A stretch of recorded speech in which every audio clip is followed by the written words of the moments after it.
What's going on, guys? CWG here. Welcome to another episode of Nomifactory. Behind me is the 8-step plan to greatness, in which we will be getting into things like jetpacks, Cleanroom, and super expensive materials. Ooh. But before that, let me show you guys what I've been doing in between episodes, and that's right, we are bringing in the mini dubs, baby. Hey, what's going on? Are you having a good day? If you guys watch any of my live streams, you know that we use a little mini dubs to keep you guys entertained. You know, it's 2023. You need constant dopamine. And I know when it comes to factory building, things can get a bit complicated, to say the least, and maybe a little bit dull at times, but hey, if you ever get bored, you can look at the mini dubs. Oh, look, he's so cute. Okay, anyway, at the end of last episode, I told you guys that I was going to be automating LV and MV circuits, and baby, I've done it. Look at it. Automatic medium voltage and low voltage circuits. How is it done? Well, by using some robot arms set to keep exact, telling it exactly what materials to pull out of this drawer controller and this drawer slave out there. You can see the top left, all the different materials needed for circuits are in this drawer network. In fact, they're connected. You can see there's CPUs being made right here. You got capacitors being made here. You got transistors, resistors, all the different things for circuits, all being automatically made. It is super awesome. Now, over here was an even more insane project I've endeavored. We got automatic motors being made here. We got automatic pistons, automatic conveyor belts, automatic robot arms, and automatic pumps. So I never have to craft any of those things again. It is super nice. All I had to do was automate like pretty much everything. Bronze rotors, steel pipes, blah, blah, blah, rubber bars, aluminum gears, aluminum plates, machine holes. This was probably the most expensive. We got a stack of machine holes and a stack here and a stack here just ready to go. Bronze screws. Yeah, I've been automating everything. And even though it's taken so long to set up, I will admit it's extremely nice. Let me give you an example. I'm always needing more assembly machines, and they're very expensive. They require 2 conveyor modules, which cost a lot of motors, and 2 robot arms, which cost pistons and motors. So normally, this would take a ton of microcrafting to finish, but look, we just have everything we need. Pull it out, boom, advanced assembler. You want another one? Here. Another advanced assembler. Yeah, as you can see, this is going to kick all the machines off. Look at this. All the machines are coming online again. We got this machine making us some more motors, this machine making some more copper cables, copper nickel. All of it's automated. I don't have to do anything. It's incredible. We have 4 million liters of rubber. It's beautiful. And you can see that resistors are being made, capacitors, everything is just like a well-oiled machine. Now, let me show you guys what I've been setting up over here. Yeah. We'll start with this guy. This guy is combining potassium, sodium to make sodium, potassium, filling up this super tank which is now completely full. Sodium, potassium is going to be used to make the different high voltage machine hatches, energy hatches. It's going to be used to assembly line later in the game. Yeah, so I figured might as well automate this now. We're also automating lava production. Pretty simple. You can turn magma blocks into lava. You get magma blocks from DML, and then it gets put into this super tank up here as already full of lava. We also have the lava being solidified into obsidian, which we have a full drawer of. Nice. We are also centrifuging the lava, which gives us all kinds of little small piles. I mean, look, we're getting sapphire, magnesia, quicklime, some gold, but most importantly, we're getting this tantalum dust, which is then being packaged into this tantalite dust, which is then being electrolyzed because we can get manganese from this, but it is super, super, super slow. So that's why it's being done automatically. Even though it's slow, over time, we will get manganese. And why do we need manganese? For this setup right here. By combining manganese dust, iron dust, nickel dust, and chrome dust, remember chrome is being automated via our redstone turning into ruby being electrolyzed.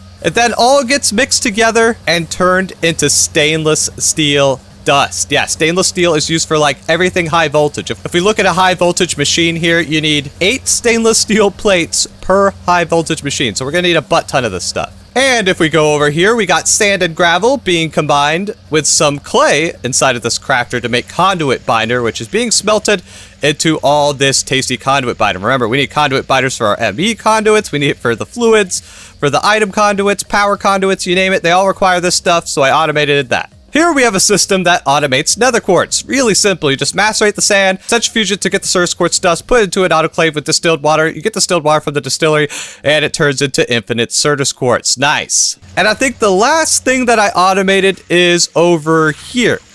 You see we're turning cobblestone into stone dust, mixing it with clay dust, and getting concrete. We already have a full super tank of concrete, and that's going to be used to make the plascrete, in which we need for the clean room. See, I'm already planning ahead. C-dubs, you'll love to see it. So that's all the different automation things I've been taking care of. I mean, just look at our fluid terminal here. We got so much concrete, sodium, potassium, oxygen, water, rubber, sulfuric acid, you name it. We got tons of it. I've also doubled our diamond power from 2 to 4, so we're able to make 25,000 FE per tick now, and we're only using 10,000 right now, so we're good on power. I also made our very first high voltage machine, and it's an autoclave. Why did I make an autoclave? Because in order to get these Energium HV batteries, which can hold 6 million EU each, you just need some distilled water and some Energium dust, which is mixed with redstone and ruby. And we already have ruby automated over there, as you guys remember. Zoom in, enhance. Yeah, look, you can see the ruby. So this machine line here is going to be for everyday use, kind of like our MV machine line over there. And then this MV machine line is going to contain all our automation lines from high voltage, eventually. So let's take a peek downstairs real quick. I have been setting up a whole bunch of electric blast furnaces. Yeah, look at them. These electric blast furnaces can wall share. In fact, these ones aren't like lit up for some reason. I wonder if I break and replace this block, if it will light up. Oh, yeah, they're all lit. Let's go. We got the ultimate triple blast furnace setup. Unfortunately, they're kind of covered by these alloy cables, but each of these need like 2 cable connections. Maybe I could connect them on the top and it'd look a bit cleaner. I don't know. But each of these electric blast furnaces are completely dedicated to something different. So the electric blast furnace on the left is continuously making us aluminum. The one in the middle is continuously making energetic alloy. And the one on the left is making our stainless steel. Yeah, so passive stainless steel, aluminum, and energetic alloy. You'll love to see it. If we look into our system here, look, we have 6,000 energetic alloy already and 13,000 aluminum. And how much stainless steel are we up to now? We're up to 1,941 stainless steel. Yeah, we're doing pretty good. So, step 1 in our overly complicated plan to greatness. We need to farm wood, because wood is used for drawers, and as you guys can tell, I use drawers a lot. They're also used for these crates over here, which I also use a lot. If you guys have been wondering how I've been getting the wood, I come down here to this little grass patch, pull out some rubber saplings and some bone meal. I go doot doot doot doot, boom boom boom boom, chop them down, and that's how I've been getting my logs. And honestly, I'm a bit tired of doing it this way. But I believe we can automate chopping of wood by using a farming station from the Ender.io mod. This guy.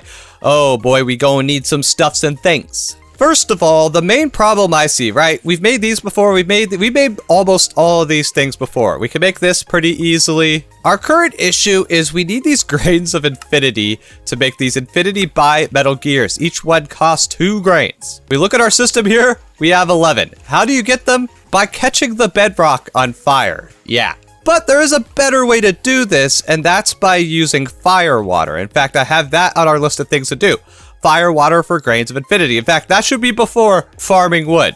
Hold up. There, we fixed our plan. We gotta start with fire water for grains of infinity first. Now, how do we get ourselves this tasty fire water? We have to use a vat. Not just 1 vat, but we need 2 vats.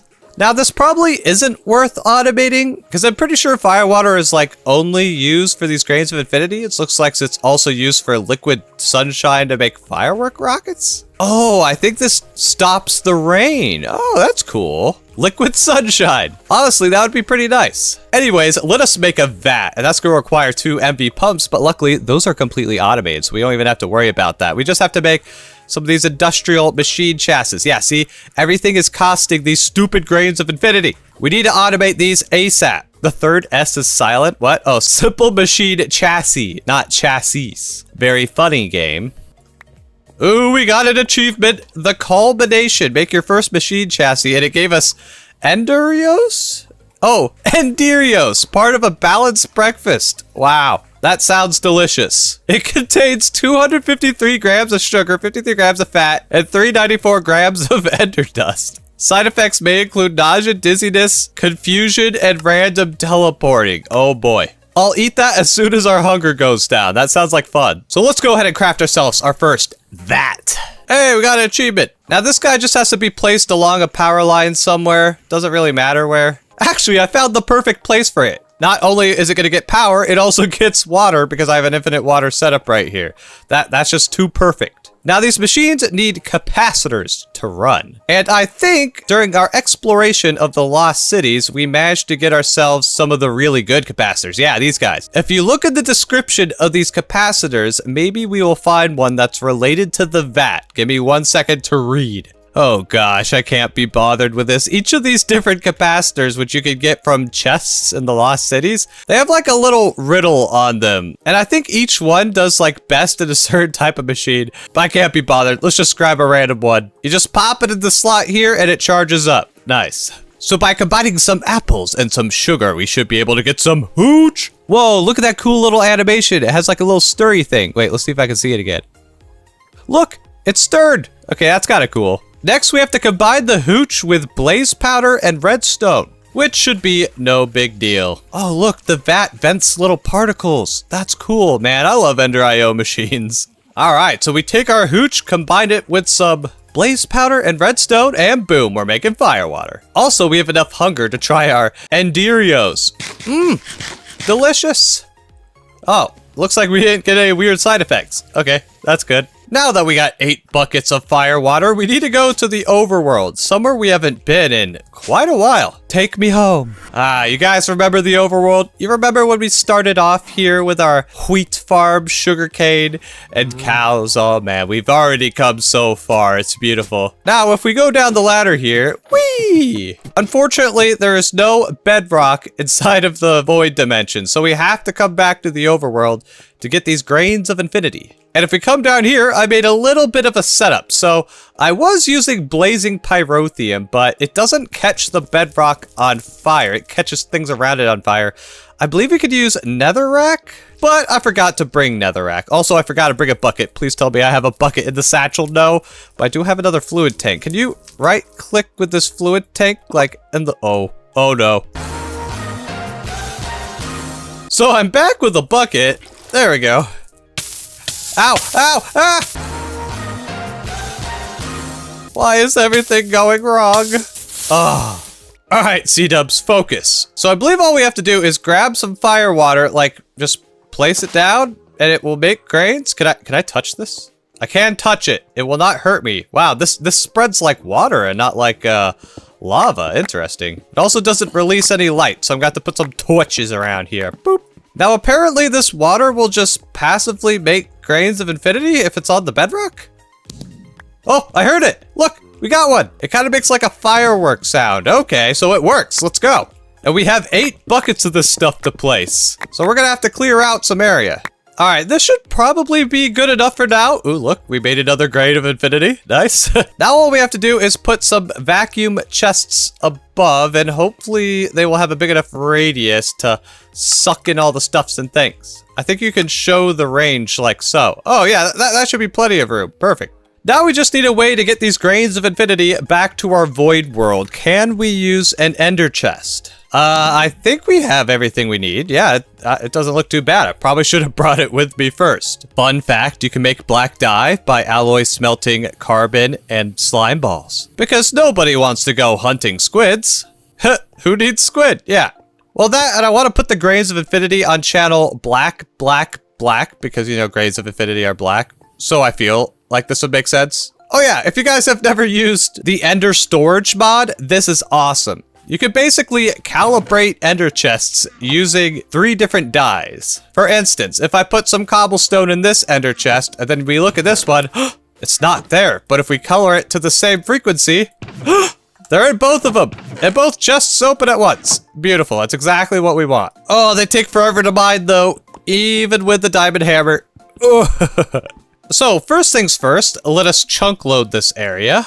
And it looks like I have aligned this area in 2 chunks, completely on accident. Nice. And boom, now the area is chunk loaded. So this will always be making us grains of infinity. Yeah. And look at that. All of our grains automatically being put in an ender chest. It's beautiful. So we're gonna add another drawer to our drawer network here for grains of infinity. Use some hot item conduit action. And boom, we got passive grains of infinity. Let's make sure this number goes up on its own. Oh, it just went up by 2. Nice. All right, so it's working. We don't even have to be in the overworld for it to work, thanks to FTB chunks. So grains of infinity automation is done. We can punch off our first side. Yay. Now it's time to farm some wood. Now that we don't have to worry about the grains of infinity, it should not be as difficult. And you know what? How about a little bit of a hot crafting montage to make this farming station? Let's go.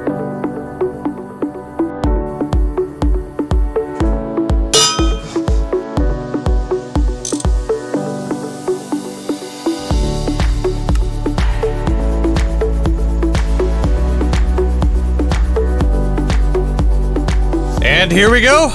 Farming station complete. Now we just gotta figure out where the heck we're gonna build this thing. Probably in that direction. We'll have like our farming stuff in that direction. Alright, so I made a very basic, simple setup here. For this farming station, all you have to do is supply it with an axe and a hoe. So I gave it a diamond axe, diamond hoe, so it'll last a while. You lock in the different sides with what you want it to plant. In this case, it's rubber saplings. We're using a techno magical marvel capacitor because, I don't know, I couldn't find another one to use. And as you can see, it already chopped 1 tree for us. Now it's going to give us rubber wood, sticky resin, and extra saplings once it finishes chopping. I think it's smart enough to put its saplings into the buffer first before the output, I think. But it's been a long time since I've used one of these, I'll be honest. So now all we have to do is grab some item conduit so we can pipe the items back up to our drawer controller. Ugh, fail. Now I say let's juice up this farmer with tons of saplings. Look at it go.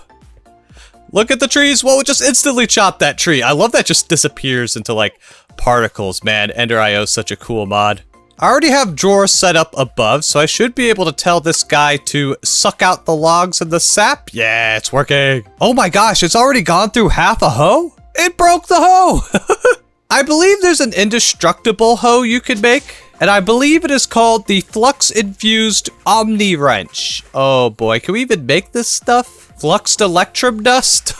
Why is that chemical formula so long? Oh yeah, there's no way we can make this stuff yet. Signalium is like a rabbit hole, so is lumium. Oh boy. Well, there's only one logical thing to do. Make a butt ton of diamond hoes. Fill up this crate here, and by using an input filter set to diamond hoe on our farmer boy, and then we set this guy to extract, it should take a hoe. Yeah, it took a hoe. And we could probably do the same thing with axes too. Let's load up this guy with axes. And if we go back over here to the filter, go blah, blah, blah, put in the axe, boop, boop, boop.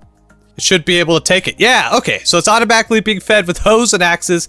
And once we get Fluxed Electrum, we'll be able to make the unbreakable ones. But for now, this is good enough. And it does appear that the farming station is smart enough to put the saplings into these slots first. And I assume once these are full, they're going to go over here. Oh my gosh, this thing is fast. Look at it. We may have to set up auto crafting for these hoes and axes if it's just going to eat through them like they're candy. And it looks like you could also pump water and bone meal into this if you want it to go faster. But like, this is already fast enough. I mean, look at that. Oh, that's so satisfying.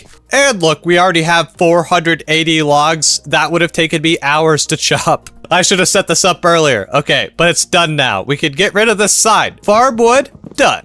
And now it's time for jetpacks. Yay! Also, it looks like we completed some quests, like the quest for the farming station. Yoink. And it looks like we completed some quests for Into the Microverse. Turns out we're gonna need a vat for that. Oh boy, we're starting to get closer and closer to mid-game. I mean, technically, we are in mid-game. We completed a few quests, like getting nitrogen, which we needed for something completely else. Anyways, if we go into our quest book, we've already completed Genesis. These 2 quests are repeatable. There's actually one quest we've not completed yet in Genesis to finish this guy off. The Leadstone Jetpack. And honestly, being able to fly around would be pretty nice. And not only that, you could upgrade this jetpack through multiple tiers. Like this one uses Invar. We have Invar, no big deal. This one uses Electrum. We could do Electrum, no big deal. We'll have to stop at Aderium. That is advanced material. But I say let's do a crafting montage of making some jetpacks.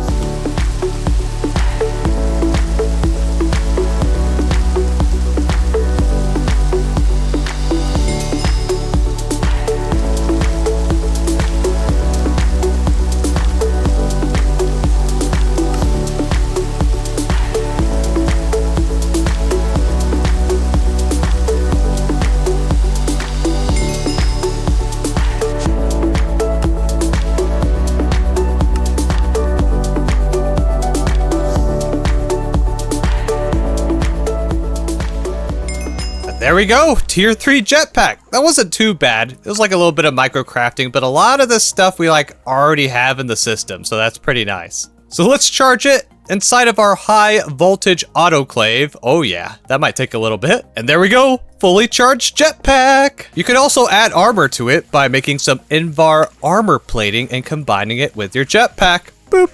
And it just goes in your chest plate slot. Ooh, looking snazzy. First jetpack of the series. All right, let's use it. Oh yeah, we can fly! Whee! And in the top left, it even tells you how much fuel you have left. That's nice. I think we have feather falling thanks to our boots. Yes, we do. So we can fall all we want. And I believe by default, L is the hover key. Yep. So you could like, oh yeah, me likey.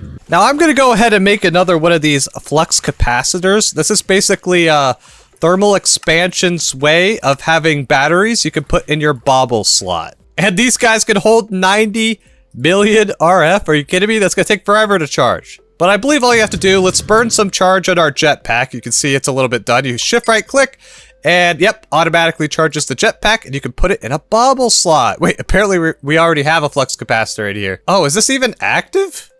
I don't know, but we don't need it anymore. All right, that's another side off our list. Let's go. Next on our list is the clean room. This is the part we've all been waiting for. And before we do that, let's claim some quests because I think we can finally 100% complete Genesis. Well, we could claim our 2 quests in the early game. There's still a few more we have to do. But in Genesis, I think we've done everything now. As you can see, we have the little green check mark. Let's go. Don't worry about this quest. This just recharges your prospector scanner. Not that big of a deal. So we've completed 2 chapters. This one and the processing line, which has like all the cobble works, all that stuff. We've already done all of that. So we are making some good progress. All right, so clean room. That is this quest right here. Go ahead and pause the screen so you can read through this wall of text. But I think I know how this thing works. The most expensive part is the clean room controller block, which does take an HV machine hull and some HV motors. Oh boy, Electrum, silver, stainless steel. Yep, welcome to high voltage. We can start by making a lot of stainless steel rotors. Let's just grab 2 stacks of stainless steel. We have almost 2,000 of this stuff now. Nice. And then you could use rotor molds to press the stainless steel through. Nice. So we're going to need a lot of plascrete, which uses that concrete. Remember, that's why I set that up yesterday. Polyethylene sheets, we have polyethylene, and steel frame boxes. That's just a bunch of steel. Easy. Next, we're also going to need filter casings, which is just item filters, steel rotors, heavy motors. Yeah, we can make all this stuff. So that means crafting montage time. Let's go.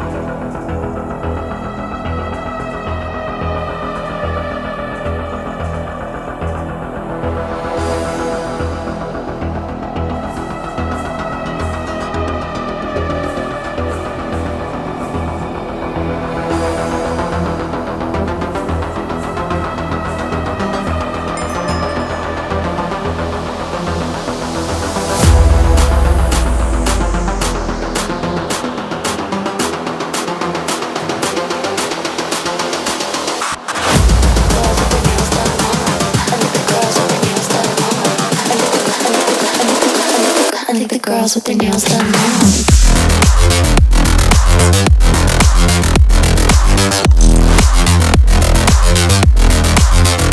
Girls with their nails done. Girls with their nails done. All right, moment of truth. I'm gonna put in the clean room controller. Structure incomplete. Oh boy. Oh, I forgot a maintenance hatch. Please tell me this is all I forgot.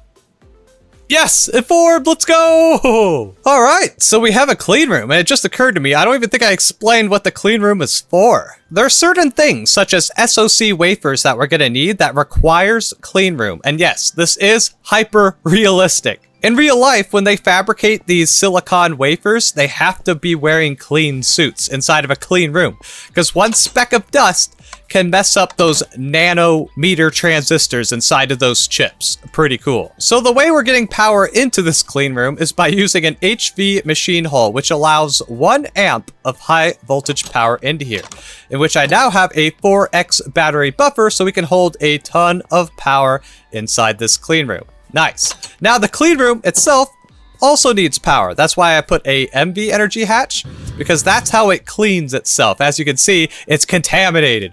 Oh no. If it's contaminated, that means all the machines that you run in here have a chance to fail, which is very, very bad. So let's craft ourselves a transformer. Place it against the machine hull. I think if you smack it with a soft wrench, it changes its mode. Well, we want it to transform down, so there we go. And this is the high voltage side, so let's aim that up and connect a couple high voltage wires. Please don't explode. Okay, I think it's working. Let us look at our clean room thingy. It's still contaminated. Oh, because it has maintenance issues, of course. Luckily, I have a weapon against maintenance issues in the form of BrainTech Aerospace Advanced Reinforced Duct Tape FAL-84. These are crafted with carbon fiber and polyethylene sheets, so it's actually not too hard to make. And then you go over to your maintenance hatch, slap it with some duct tape and be like, no maintenance problems for me.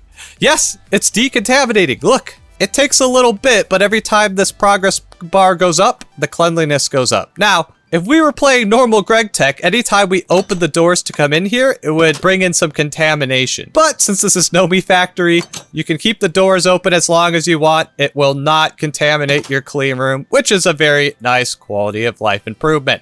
Now, you may be like, why is there a random MV machine hull right here? Because check this out. You can actually pass through ME conduits through these machine hulls. So we can bring in any items, liquids, whatever we need right through here. Now that is cool. Also, I must say, I love the look of the high voltage superconductor wires, the vibrant alloy.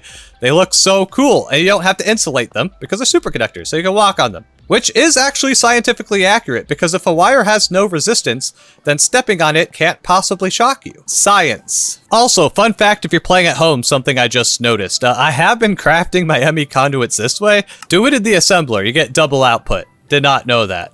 The more you know. Alright, so clean room is done. Let's go. Next up, tier 4 circuits. Who's ready to get into some insane voltage? We're not really going to make any insane voltage machines just yet, but we need tier 4 circuits in order to make the next thing. So now that we've completed this quest, yep, that unlocks it. The first tier 4 circuits. Now these are going to be quite expensive at first. You see it costs 2 HV circuits to make 1 EV circuit. Ugh. But as you guys know, as we progress more and more, the circuits will get easier to make. If you go to the progression tree here, it tells you like how to get the best circuits and stuff. As you can see, we have the best LV and MV circuits. We've not unlocked the best HV circuits yet, and this is only going to be our first tier of IV, and then it's going to go up and up. Yeah, the Gregtech progression, it go burr. And as you probably guessed, in order to make this, it's going to have to be in a clean room. So let's make some HV circuits. Oh yeah. Luckily, we already have everything automated that we need for HV circuits, except for RAM and inductors, which aren't too expensive to craft, I don't think, yeah. So let's make an MV advanced circuit assembler that we can put into our clean room. Wait a second, we don't want explosions to happen. This is medium voltage. We can't make the high voltage circuit assembler yet, because that requires those EV circuits. Ah, everything's making sense. Look, our clean room is clean now. That's cool. Okay, so we're gonna need another transformer. I almost just blew up our clean room by plugging this into that. That would have been bad. So let's just pop a transformer down in here. Should be step down by default. It is. Plug it in, and we should be able to put our circuit assembler right here. All right, so if I slap in all these ingredients here, here we go. It's gonna take 20 seconds, but this is gonna be our first tier 4 circuit, baby. Insane voltage. Or is it extreme voltage? I always mix it up. Ah, it's extreme voltage. We're not going insane yet, but we will be going insane eventually. Our first EV circuit, dang, it requires 16 fine electric wire per craft. That's insane. We're gonna need to unlock those better circuits ASAP. Oh, we got 2 quests. Let's go. We got tier 4 circuits, baby! Oh my gosh, imagine if I threw one of those off the edge. Oh, that would have been bad. Do you guys think I could like throw one off the edge and then catch it with my jetpack before it hits the ground? Do we dare do it? I say we do it. Ready? Go. All right, I'm coming for you, circuit. I'm coming. Oh, wait. No, where to go? Did I get it? I got the circuit. Woo! Oh, no. We're dying. Oh, wait. I forgot this jetpack has emergency hover mode. The jetpack saved us. If I gave any of you guys a heart attack by that, I apologize. Which means tier 4 circuits, get out of here. We can finally work on the vacuum freezer and start getting better coils to make our EBFs go faster. Because right now, they're working around the clock. I mean, look at them. These EBFs have not seen a break in days. They've just been smelting. I mean, look at that. We got 15,000 aluminum now. We're actually exceeding the rate that we're getting the dust. Oh, we're going to have to switch to silicon on one of these guys soon. In fact, yeah, we have 7,000 energetic alloy. I think what I'll do here is switch from energetic alloy in this guy and switch it to silicon, because we could always use some more silicon, and we got so much energetic alloy now. How's our stainless steel looking? Are we out of manganese? Yeah, we're out of manganese again, but oh, baby, look at all that chrome. Oh. Well, hey, I told you guys the manganese process was slow, so let's see how much manganese we got waiting this entire episode. We got 6, yeah.